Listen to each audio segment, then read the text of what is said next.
આપણે સૌ જાણીએ છીએ, વડાપ્રધાનશ્રીએ પણ ત્યાંથી વાત કરી છે કે જે પ્રકારે પરિસ્થિતિ ઊભી થઈ છે, સમગ્ર વિશ્વ એનાથી ચિંતિત છે. પરિસ્થિતિઓ ભૂતકાળમાં પણ કોંગ્રેસના શાસનમાં બની છે. બહુ દૂર દૂર લડાઈઓ થતી હોય ઉત્તર કોરિયા, દક્ષિણ કોરિયાની, ત્યારે કોંગ્રેસના વડાપ્રધાન સાર્વજનિક લાલ કિલ્લા ઉપરથી એવું કહેતા હોય કે મોંઘવારી વધ્યાનું કારણ એ છે. અને આજે આ કોંગ્રેસની બે મોઢાની વાત હું માનું છું કે દેશની ને રાજ્યની જનતાને હૈયા ધારણા મળી રહે, આત્મવિશ્વાસ વધે. આમાં રાજનીતિ ન હોઈ શકે, કારણ કે સરકારો કોઈ પણ નહીં હોય. સ્થિતિનું મૂલ્યાંકન કરીને માનનીય મોદી સાહેબે સૌથી પહેલાં 2 દિવસ પહેલાં વાત કરી છે.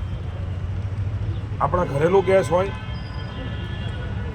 કે આપણા વાહનો માટે જે ગેસ મળે છે, એમના માટે થઈને ખરીદી કરીને પણ એ પૂરતો મળી રહે. એટલું જ નહીં, એનો વધારાના પૈસા પણ ના આપવા પડે, એમની ચિંતા સર્વપ્રથમ કરી. અન્ય દેશમાંથી આપણે આ જરૂરિયાત પૂરી થાય એના માટેની વ્યવસ્થાઓ કરી. કેન્દ્ર ચિંતિત છે. પરિસ્થિતિ આપણે સૌ જાણીએ છીએ કે ભારતમાં ઉત્પન્ન થયેલી પરિસ્થિતિ નથી.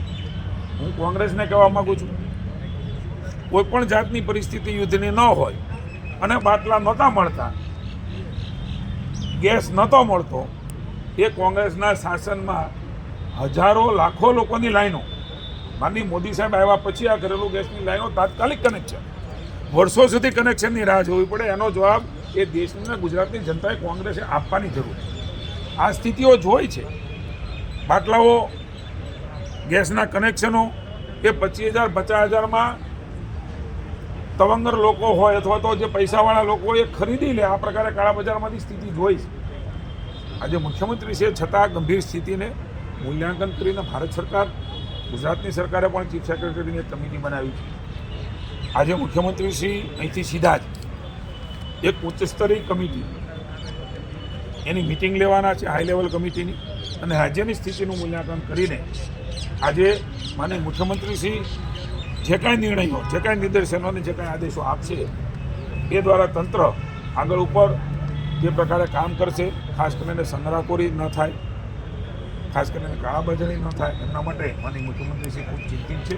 અને આજે હાઈ પાવર કમિટીની મિટિંગ એ અત્યારે હમણાં લઈ રહ્યા છે ને એ પછી જે કાંઈ આદેશો થશે એ આદેશોમાં રાજ્યની જનતાને તકલીફ ન પડે એના માટે થઈને રાજ્ય સરકારે પણ જે કાંઈ કદાચ ખરીદી કરવી પડે તો એ ખરીદી કરીને ઘરેલું ગેસ અને આપણા જે વાહનો છે એમાં તકલીફ ન પડે એની પૂરતી કાળજી લેવાના છે. પણ જે પરિસ્થિતિઓ ઉદ્ભવી છે માત્ર ભારત માટે નથી, માત્ર ગુજરાત માટે નથી. ખૂબ તજજ્ઞ કોંગ્રેસના આગેવાનો છે, એને કહેવા માગું છું કે અમે રાજનીતિ આમાં કરવા માગતા નથી. પરિસ્થિતિમાં આપણા લોકોને આત્મવિશ્વાસ આપીને આ પરિસ્થિતિમાં ઈશ્વરને પ્રાર્થના કરીને ઝડપથી બહાર નીકળે અને પૂર્વવત કે દુનિયા અને ભારત જે કાંઈ જરૂરિયાતો, જે ચીજો, વસ્તુઓ છે એમાં આપણે સૌ સાથે મળીને બહાર નીકળીએ.